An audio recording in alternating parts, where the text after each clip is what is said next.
Galnet News Digest, 21st of September, 3309. We read the news, so you don't have to. In this week's news, there's concern that the Barnacle Matrix sites are about to activate. The second set of rescue ships move out towards the conflict, and the Wallglass Detective Agency puts the Zac Rackham presidential campaign into disarray.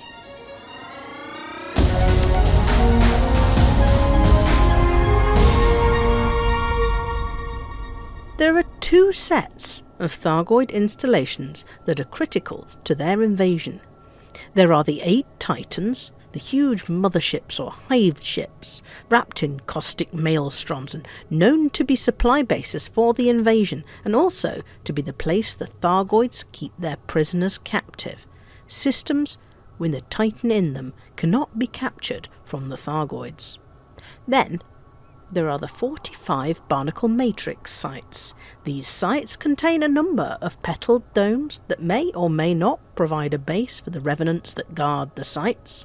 They also contain coral trees, which exude an amber-like sap, and spear roots, which twist into the sky, almost as though they are reaching up to touch something. The existence of these sites has not yet been acknowledged by either Aegis or Azimuth, but they make a huge difference to the war. Like the Titan systems, star systems with a Barnacle Matrix are invulnerable to counterattack. But there are rumours that there may be more to these Barnacle Matrix sites than just that.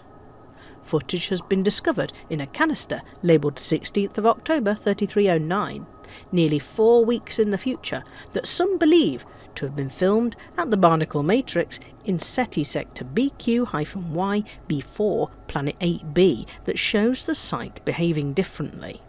There are shafts of light rising into the sky, possibly from the spear roots, and there is another, larger, revenant-like drone with at least 2, possibly 3 searchlights. What will these be called? Spectres? Phantoms? Shadows? Shades? Will they be hostile, like the revenants, or will they have some other purpose? If the information in this time-travelling video can be corroborated on or after the 16th of October, then perhaps these Barnacle Matrix sites will have begun to reveal their secrets.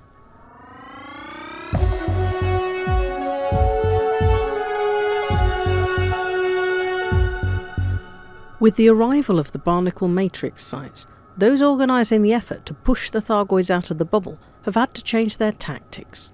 No sooner have systems near the Matrix sites been saved from alert and have completed their short recovery phase, then they go straight back into alert, creating a never-ending treadmill of work. So, instead, these systems are being allowed to progress to Thargoid invasion, which gives everybody the chance to shoot up some Thargoids at a surface base, and results in a much longer recovery phase. So it's quite a few more weeks before the Thargoids can try putting the system back into alert again. It's not pleasant for the systems affected, but it's the most efficient use of the available military resources, and it means we can keep pushing the Thargoids back from other systems. The Thargoids now have fewer than 500 systems under their control, meaning that nearly 60% of the systems they controlled at the peak of the invasion have been taken back. There are not many more than 100 formerly human-occupied systems left in the aliens' grasp. In other war-related news, the remaining 6 rescue ships have moved forward, making rescue runs, repair and outfitting far more convenient. The rescue ship Bertschinger has moved to Haritanis, the Cavell to Coletti and the Cornwallis to Maximi. The rescue ship Kisei has moved to Tritea, the Imperial Sanctum has moved to Hicks Karamu, and the Federal Haven has advanced to Gira. The war really does seem to be going our way.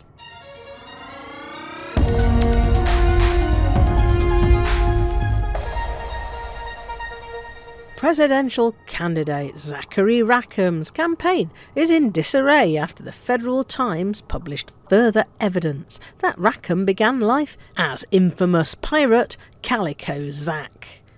The Federal Times story uses crowd-sourced investigative work and a series of rather disjointed transcripts found at Wishbone Point in the Zeta Trianguli Australis system, The Wallglass Detective Agency, which had been hired by the Times, paid a rather generous 1 million credits to everyone who helped research these logs.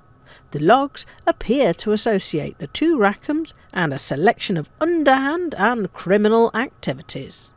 Ironically, Rackham has never explicitly denied being the famous pirate, but he now says he cultivated the misunderstanding to develop an air of mystery, and that now he is standing for the presidency, he should perhaps no longer advocate piracy as a career.